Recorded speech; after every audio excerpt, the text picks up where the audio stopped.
继续来看桃园的超商好客的事件。这个警察的行为防治仪是执法过磅。即摆面册阁流传一段影片，一个咧这个骑士疑似互员警用警棍太甲喊太甲讲。 到底这个警察执行法律要安怎来准则，嘛再度引发到热烈的讨论。那这件这个新店的警方有出面来讲真相。原来迄个骑士骑的是改装车，互警方抓落来要来临检，但是吹油门企图要来逃走，搁差一点来弄到边的员警。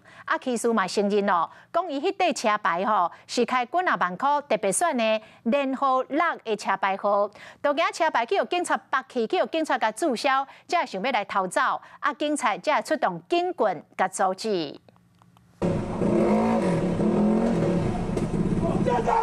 半暝啊，两个员警徛伫咧路边，煞对着机车骑士9966，甚至揢出警棍。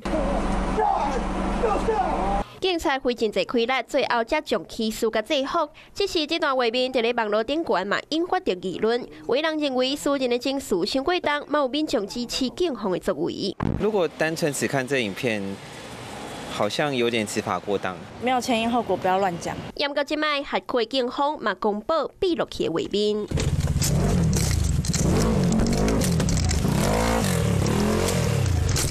下车！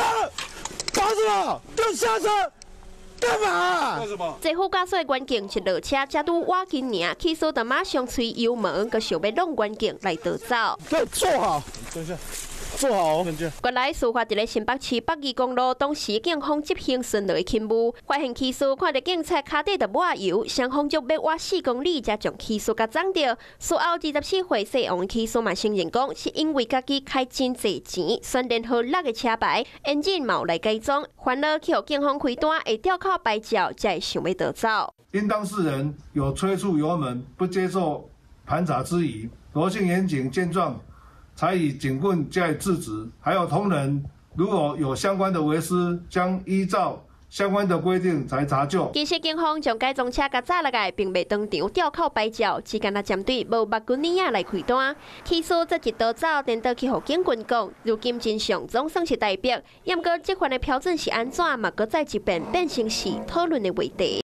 晚间9点，邀请您与世界同步，60分钟掌握全球脉动。